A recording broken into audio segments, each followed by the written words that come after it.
High everyone Ganpati Bappa Moriya Radhe Krishna बंधुरा केमन आछो तोमरा आशा करी तोमरा सबाई भालो आछो। तो आमी एखाने एक रिडिंग करब जे तुमी जाके निये भाबछो सेई मानुषटा एई मुहूर्ते तोमार जोन्नो कि अनुभव करछे एबं तार current feelings and thought exactly एई मुहूर्ते तोमाके निये कि। तो चलो बंधुरा जतक्षण आमी सफल करछि ततक्षण फोकास थेको निजेर पार्टनारेर ओपर एबं पजिटिव थेको। जे डिवाइन पावारके मानो तार काছে অবশ্যই প্রে করে নিও। তো যেটা যেহেতু এটা একটা জেনারেল রিডিং এটা রেজোনেট করতেও পারে আবার নাও করতে পারে, so please keep an open mind.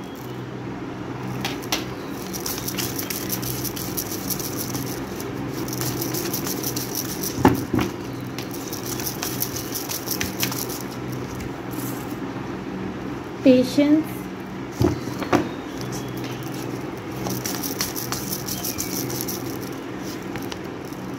Universe,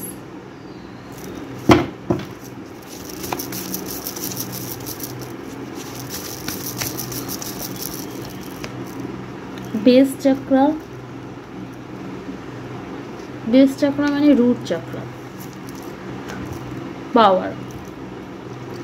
तो 7 नम्बर 777777 4 टाइम 7 एखाने गुरुत्वपूर्ण आमी देखते पाচ্ছি। By the way this is a soulmate connection, कोनो ना कोनो सोल कानेक्शन এই মানুষটার সাথে আপনার ফিল হয়, শুধু আপনার ফিল হয় না আপনার পার্টনারেরও ফিল হয়। তো আপনি যাকে নিয়ে ভাবছেন সেই মানুষটা কারেন্টলি কি অনুভব করছে, এই মানুষটা এই কানেকশানে লং টার্ম পোটেনশিয়াল দেখছে এবং এই কানেকশানের জন্য সে এটাই মনে করছে যে এই কানেকশানে তার হুটজলদি কোনো রকম ডিসিশন নেওয়া উচিত নয়। এই ধৈর্যের সাথে চিন্তা করে ভাবনা করে এবং ব্যালেন্স মেনটেন করে এই কানেকশানে তাকে এগোতে হবে। তো আমি এখানে দেখতে পাচ্ছি আপনার পার্টনারের এনার্জির মধ্যে এই টাইমে ব্যালেন্স আসছে। এখানেও আমি দেখতে পাচ্ছি একটা ভায়োলেট কালার, এখানে একটা ব্রাউন কালার, এখানেও আমি দেখতে পাচ্ছি দুটো। তো কোথাও না কোথাও কিছু জনের ক্ষেত্রে এটা twin flame connection, definitely twin flame connection. তোমার হায়ার সেলফ এবং তোমার পার্টনারের হায়ার সেলফ এই মুহূর্তে কানেক্টেড আছে এবং তোমরা 3Dতে কানেক্ট করে থাকো বা না থাকো তোমরা 5Dতে কিন্তু একে অপরের সাথে বর্তমানেও কানেক্টেড এবং ইউনাইটেড আছো। কারেন্টলি এই মানুষটা এটা অনুভব করছে যে তুমি আর সে একই আত্মার দুটো অংশ। তার এটা মনে হচ্ছে যে তোমার সাথে সে হাজার চেষ্টা করুক এই কানেকশানকে সে ডিনাই করতে পারবে না। কোথাও না কোথাও একটা সুপ্রিম ফোর্স, কোথাও না কোথাও একটা ডিভাইন লাইট তোমাদের দুজনকে যেন একত্রে ঘুরিয়ে ফিরিয়ে নিয়ে আসে। তো তোমার পার্টনারের কারেন্টলি এই মনে হচ্ছে তোমরা যদি পৃথিবীর দুপ্রান্তেও চলে যাও কায়নাত বা প্রকৃতি তোমাদেরকে সঠিক সময় আবার তোমাদের মুখোমুখি নিয়ে আসবে। তো কোথাও না কোথাও এই মানুষটা তোমার জন্য ইমোশনাল ফিলিংস তো করছে, কিন্তু তার এটা মনে হচ্ছে তার আত্মা তোমার আত্মাকে বহু জন্মান্তর ধরে জানে এবং এই কানেকশানটা শুধু এই শারীরিক কানেকশান নয়, মৃত্যুর পরে অবধিও তোমরা একে অপরের সাথেই থাকবে, মানে জন্মান্তরে আত্মার সাথী বলে সে অনুভব করছে। এই কানেকশানে সে কোনো রকম হুটজলদি করতে চায় না, সম্পূর্ণ ব্যালেন্স মেনটেন করে যত ধৈর্যের পরীক্ষা দিতে হয় সেই ধৈর্যের পরীক্ষা দিতে কারেন্টলি তোমার পার্টনার রাজি আছে। এই মানুষটা নিজের পাওয়ার ইন্টেনশনকে ঠিক করছে এবং সমস্ত দিককে ব্যালেন্স করে এই কানেকশানে সে চলতে চাও। নিজের ফ্যামিলিকে, নিজের ফ্রেন্ডসকে, নিজের ক্যারিয়ারকে, নিজের স্পিরিচুয়ালিটিকে, নিজের লাভ লাইফকে, নিজের ক্যারিয়ারকে সব কিছুতে সে ব্যালেন্স আনার চেষ্টা করছে। এমনকি তার নিজের খাপা পিতা ভাতা যে আয়ুর্বেদার দশাগুলো থাকে সেগুলোও সে ঠিক করার চেষ্টা করছে। তো কারেন্টলি আমি দেখতে পাচ্ছি তোমার পার্টনার এই পাওয়ারেই আছে যে তাকে সমস্ত জায়গা ব্যালেন্স করে চলতে হবে এবং সে ক্যারিয়ারের ওপরও যথেষ্ট পরিমাণে ফোকাস করছে যাতে তার স্টেবিলিটিটা তার লাইফে থাকে এবং সে একটা গ্রাউন্ডেড এনার্জিতে থাকতে পারে। কারেন্টলি আমি দেখতে পাচ্ছি তোমার পার্টনারের মোটিভ এটাই যে তোমার সাথে তার কমপ্লিশন চাই, তোমার সাথে তার সাকসেস চাই এবং তোমার সাথে তার একটা স্টেবল কানেকশান চাই, যে আজ দেখা হলো কাল শেষ হয়ে গেল এমন নয়, একেবারে ইউনিয়ন চাই এবং সেই ইউনিয়ন দৃঢ় পোক্ত ইউনিয়ন চাই এবং লাইফ টাইমের জন্যও চাই এবং লাইফ টাইমের পরেও তার ইউনিয়ন চাই। তো কোথাও না কোথাও তোমার পার্টনার এই কানেকশানে ধৈর্যের সাথে সমস্ত কিছু করবে এই কথাও ভাবছে, তার সাথে সাথে সে সম্পূর্ণ নিজের পাওয়ার দিয়ে আসার চেষ্টা করছে। ইন্টেনশন তার এটাই যে সমস্ত সমস্ত দিকটাকে ব্যালেন্স করে চলতে হবে, তার স্টেবিলিটি এই কানেকশানে আনার জন্য তার লাইফকেও স্টেবল করতে হবে এবং প্রচুর পরিমাণে তাকে নিজের ওপর ওয়ার্ক করতে হবে যাতে সে অনেক অনেক অনেক মানে ইউনিভার্সের কোনো কাজে আসতে পারে। তো এরকম একটা খুব হাই লেভেলের এনার্জিতে তোমার পার্টনার এই মুহূর্তে রয়েছে। চলো আরও দেখবো যে তোমার পার্টনার এই মুহূর্তে আর কি অনুভব করছে। ডিভাইন ইউনিভার্স প্লিজ আমাকে divine Transformation. Your relationship with one another is about to deepen, love, conquer and transform all things.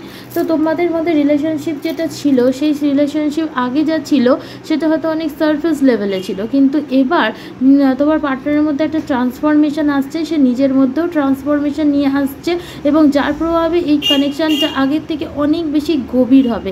এখানে লাভও বাড়বে, তার সাথে সাথে সমস্ত কিছু মানে ট্রাস্ট বিল্ড হবে, ফেথ বিল্ড হবে, আন্ডারস্ট্যান্ডিং হবে, রেসপেক্ট হবে, ভালোবাসা আরও গভীর হবে এবং একটা বিরাট বিরাট ডিপ কানেকশান, এই কানেকশানটা ফিউচারে যাবে এবং সেটা নিয়ে যেতে গেলে তোমার পার্টনার এটাই মনে করছে যে হুট জলদি কিছু করলে হবে না, ধৈর্যের সাথে চলতে হবে। Forgiveness. Stop focusing your energy on past events, for life is too precious to waste. You create your reality by what you think, dream and imagine. তো তোমার পার্টনার পাস্টে নিজের দ্বারা হয়েছে এমন ভুল বা তুমি করেছো এমন ভুল, সেই সমস্ত ভুলের দিকে ফোকাসই করতে চায় না। তার এটাই মনে হচ্ছে আমরা যদি এই সমস্ত অতীতে যে জিনিসটা ঘটে গেছে, অতীত মানে অতীত, সেটাকে চেঞ্জ আমরা আর করতে পারবো না, কিন্তু যেটা ঘটে গেছে সেটা নিয়ে যদি আমরা এত বেশি ফোকাস থাকি, যেটাকে নিয়ে যদি এত বেশি আমাদের টাইম এনার্জি দিয়ে দিই, তাহলে আমরা কি করে আগে এগোবো। তো তোমার পার্টনারের এনার্জি পাস্টে যা কিছু হয়েছে সমস্ত কিছুকে ভুলে সমস্ত কিছুকে ফরগিভ করে এগোতে হবে এবং নিজেদের টাইম ইন্টেনশন সম্পূর্ণরূপে প্রেজেন্ট এবং ফিউচারে দিতে হবে, পাস্টের উপর ফোকাস করলে চলবে না। তার সাথে সাথে তোমার পার্টনার এটাও চাইছে, বলতে চাইছে যে টাইম হচ্ছে খুব প্রিসিয়াস জিনিস এবং এটা সত্যিই খুব খাঁটি কথা, টাইম সত্যিই প্রিসিয়াস। এবং তোমার পার্টনারের কারেন্ট এনার্জি যে সে যদি পাস্টেই যদি এত এনার্জি দিয়ে দেয় তাহলে কি করে হবে, সে পজিটিভ জিনিস ভাবতে চাইছে, ভিজুয়ালাইজ করতে চাইছে, ড্রিম করতে চাইছে এবং তার উপর কাজও করতে চাইছে। তোমার পার্টনার চায় তুমি নিজেকে ক্ষমা করো, তোমার দ্বারা কোনো ভুল হলে ক্ষমা করো এবং তোমরা একে অপরকে ক্ষমা করো এবং নিজেদের মধ্যে যতটা বেশি পজিটিভ ট্রান্সফরমেশন নিয়ে আসা যায়, যে জিনিসগুলোর কমতি আছে সেগুলো এক্ষুনি অ্যাডপ্ট করতে চায়। তো সম্পূর্ণ নিজের হায়ার সেলফের সাথে তোমার পার্টনার কানেক্টেড আছে। Twin flames, your passion ignite. তো ডেফিনেটলি তোমার পার্টনার এটাও রিকগনাইজ করছে তোমরা একে অপরের টুইন ফ্লেম এবং তোমাদের মধ্যে প্যাশন ইগনাইট হচ্ছে। একটা সোলের পার্ট যেই অ্যাক্টিভ হয় অন্যজনও অ্যাক্টিভ হতে বাধ্য হয়। Reflection, give each other some space at the moment, trust and have faith that all will work out for the best. তো পাস্টে তোমাদের মধ্যে কিছু না কিছু তো হয়েছে যার জন্য তোমার পার্টনার মনে করছে যে তোমাদের একে অপরকে ফরগিভও করতে হবে। তোমাদের মধ্যে টুইন ফ্লেম যেহেতু, তোমাদের প্যাশনও আছে, তোমাদের মধ্যে ট্রান্সফরমেশনও নিয়ে আসতে হবে এবং তাড়াহুড়ো না করে তোমার পার্টনার চাইছে একে অপরকে একটু টাইম দিতে, স্পেস দিতে, যার জন্যই পেশেন্সের কার্ডটা এসছে, যাতে সমস্ত কিছু ঠিকভাবে ওয়ার্কআউট করে এবং তোমার পার্টনার ডিভাইনের উপর নিজের প্রতি এবং এই কানেকশনের প্রতি সম্পূর্ণরূপে ট্রাস্ট আর ফেথ রাখতে চাইছে যাতে সব কিছুই ওয়ার্কআউট হয় এবং সব কিছু বেস্ট রেজাল্ট পাওয়া যায়। তো চলো আরও দেখবো how are they currently feel for you right নাও।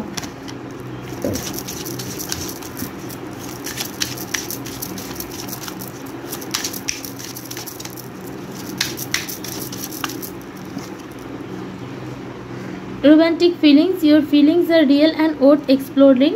কোথাও না কোথাও তোমার পার্টনারের হৃদয় তোমার জন্য যে ভালোবাসা একটু সুপ্ত হয়ে গিয়েছিল, সেই ভালোবাসা আবার নতুন করে মানে বিকশিত হচ্ছে। রোম্যান্টিক ফিলিংস তোমার পার্টনার তোমার জন্য অনুভব করছে। Retreat, it's time to disconnect from the world. তো তোমার পার্টনার কিছুটা স্পেস তো নিয়েই রেখেছে, সারা দুনিয়ার সাথে অত বেশি কানেকশন সে করছে না, নিজের ডিপ উইথিন যাচ্ছে এবং তার এটাই মনে হচ্ছে তোমরা একে অপরের তৈরি। তোমরা ব্ল্যাক অ্যান্ড হোয়াইট হতে পারো, বাট তোমরা একে অপরের পরিপূরক। New love, a new person has string your romantic feelings. তো তোমার পার্টনারের মধ্যে একটা এটাও চিন্তা আসছে যে তোমার লাইফে যদি নতুন কোনো ভালোবাসা এসে যায় তখন কি হবে। Chemistry, there is a strong magnetic attraction here. তো তোমার পার্টনার প্রচণ্ড ম্যাগনেটিক অ্যাট্রাকশন অনুভব করছে, সে এই সিচুয়েশনের প্রতি ট্রাস্ট রাখছে, তোমার প্রতিও রাখছে, ইউনিভার্সের প্রতিও রাখছে, বাট সে এটাই মনে করছে যে যদি অন্য কেউ এসে যায় তখন কি হবে। তার সাথে সাথে তোমার পার্টনার এই কানেকশানে একটা নতুন এনথুইজমের সাথে নিজেকেও এক্সপ্রেস করতে চাইছে। Express your love, go head and make the romantic gesture. তো ডেফিনেটলি তোমার পার্টনার একবার ভাবছে তুমি আসো এক্সপ্রেস করো, দ্বিতীয়বার ভাবছে না সে নিজে গিয়ে এক্সপ্রেস করে দিই। তো তোমার পার্টনারের ওভারঅল এনার্জি হচ্ছে reconciliation, someone from your past is returning to your life. তো পাস্টের খারাপ জিনিসের ওপর ফোকাস না থেকে ফরগিভ করে সে তোমার সাথে রিকনসিলিয়েশন, রিইউনিয়ন করার কথা ভাবছে এবং রিইউনিয়ন এবং রিকনসিলিয়েশনই চাইছে।